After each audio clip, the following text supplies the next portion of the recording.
communication among people is continuous. What does that mean? Communication among people is continuous. We're communicating right now. Not everyone's talking. Eye contact, head nodding, shrugs, sighs, yawns, all of that, right? All of that can be happening, so it's nonstop. So when information isn't received directly, individuals create their own interpretation of what it means. It's human nature to make it up. So if I observe someone, I walk into a training room and someone's sitting there with their arms crossed like this. What do I know? They don't want to be there. They're comfortable? They don't want to be here? Depends on what their facial expression is. Okay. Some people could just be, if they just relax like this, but if there's a scowl, then yeah, it's probably. So you look at two things. You look at body language and you look at facial expressions. Those are our two different aspects of body language. There are a lot of things you can do body language, but facial carries a huge amount of weight in it. So what is it? What do they say? A poker face? You don't have a very good poker face, per se. So if people don't check out the facts and ask, hey Todd, how you doing today? And your arms automatically come unfolded. Oh good, I'm just tired. You know, I'm excited to be here, but I'm tired. Or if I go up to someone else, arms are folded, I was told to come here. You're not going to teach me anything. Well, I appreciate your transparency. We'll do what we can, all right? So, and that has happened to me over the years, on and off. So, but checking it out. So not making assumptions, but actually checking out the information and verifying what you think may be the case, because there were three different perceptions of what could be with arms folded. Nodding of a head. How did you look at nodding head? This way? Okay. What does it mean? Yes. Agree. Yes, agree. Listening. Attentive. Okay, so there's research on, I don't do much gender stuff in workshops because it doesn't always go well, but women, okay, nod their head more likely to indicate understanding, listening, following you, I got you. Men tend to nod their head in agreement.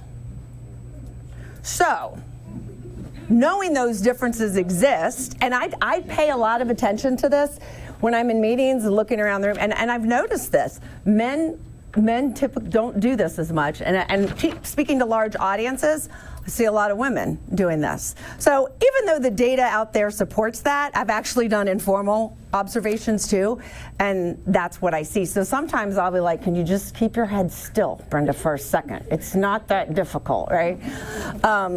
But so sometimes there can be a misunderstanding. You agreed with me in the meeting, you nodded your head. Well, I was understanding you, I was following you.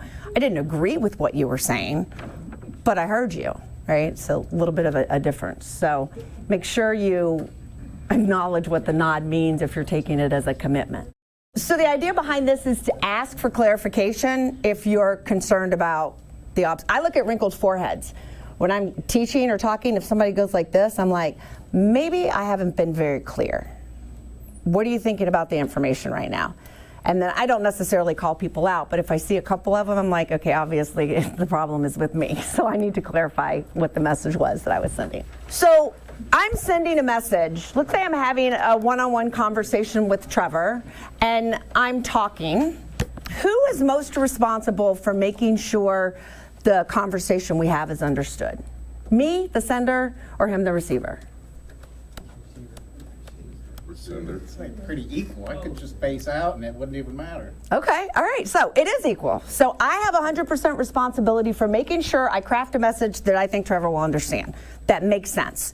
He, in turn, is responsible for clarifying and making sure he understands my message to the best of his ability, that we're on the same page. And that's called feedback. When he gives me that feedback, then I become the receiver.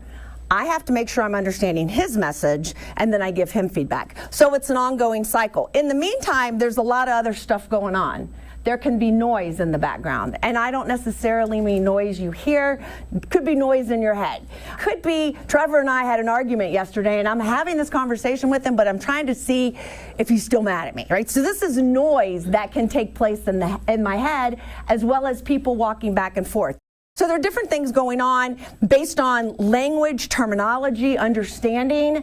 So communication is a lot harder than it appears. We talk about communication, it's what we need to do. But how do you do it and do it well?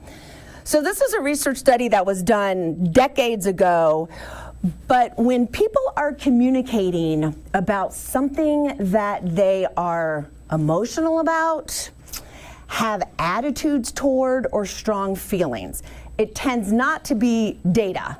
It tends to be information that they have some connection with. This is how the message is understood. Only 7% of that message do people listen to the actual words coming out of your mouth. 38% is your tone, your inflection, and then the remaining 55 are your body movements, but primarily your facial expressions. So think about that when you're having a conversation with someone. Do you listen more to the words that are coming out of their mouth or the way in which they are spoken? What about the nonverbal parts? So the crossed arm's an interesting one because it's probably one that people misinterpret, as opposed to I'm closed, I'm angry, I'm defensive versus I'm comfortable. Sitting in a meeting a couple years ago, and it was getting very tense and I was feeling under attack. Right? So here I am, I'm sitting in this meeting and the bigwig's right beside me, right? And it's our whole team, and I'm just doing. First I started like this, right? And then I felt myself going like this, and then I felt myself going like this, and then I saw myself, and I thought, oh, this is not good, right? And nothing came out of my mouth. But what also happens is I become more defensive, and my words become more defensive. Whereas if I forced myself to stay more open, I'm less likely to have all those pent-up feelings and frustrations. But it was really funny, and my team later, they said it was hilarious to watch you go from fight mode to you recognized what you were doing and you created a different space. It eventually worked itself out, but it's funny because I didn't even think about it, but once I did, I was already halfway into attack mode or defense mode, right? So it's good when someone comes in and you're having a difficult conversation. You talked about performance evaluations, right? You probably talked about giving feedback. Not sure this morning, but being in a neutral location, having an open stance, not being defensive, or watching an employee become defensive tells you what's happening. They might not even be aware of the fact they're doing it. So nonverbals are very, very powerful. What percentage of words that go into our ears do you believe are either misunderstood, ignored, or forgotten within 48 hours? 80. That's a lot. It's only 25. 80% of 2 days, you probably walk away with 30 minutes of information the past 2 days. The largest part of communication we engage in is what? However, it's a skill that we lack the most. Nonverbal is, yeah, that is true. I would say nonverbal is what we use the most, right? It is. The answer, though, is listening. But nonverbal is actually probably the more correct answer than listening. But if you think you go day in and day out, while you do speak, obviously, you spend a lot of time in the receiving mode of data, information, conversations, feelings, tasks, job duties. This is my favorite one, and I think it's even gotten less than this. Most people listen actively for how many seconds at a time? On average? 10 to 12? 15? 17. And like I said, I think it's down a little bit from that initial stat. So what that means is the past, maybe 10 minutes I've been talking, only 17 seconds each time, and you probably thought on your grocery list, I gotta go to the restroom, I'm kind of thirsty, I'm kind of hungry, what am I gonna do when I get home? I'm wondering if it's gonna rain. So your mind goes someplace else. I'm wondering what's happening back at work. I gotta return that email. So your mind goes different places. So it's hard to stay engaged in a conversation. People speak 125 to 140 words a minute. How many words can a brain process? How many, if you were to pick a number? 45. Your brain could do 600 words a minute. Oh. Yeah. So what does that mean? People speak at 125 to 140, but our brain can take in 600. There's a lot of room for distraction. If you're talking and my brain's got extra energy to do something, it's harder to stay focused on what you're saying. So the more I can recognize the words coming out of your mouth, your nonverbals, and your tone, the more information I have about what you really feel, what you think, and the message that you're sending. But it's a lot of work to do that.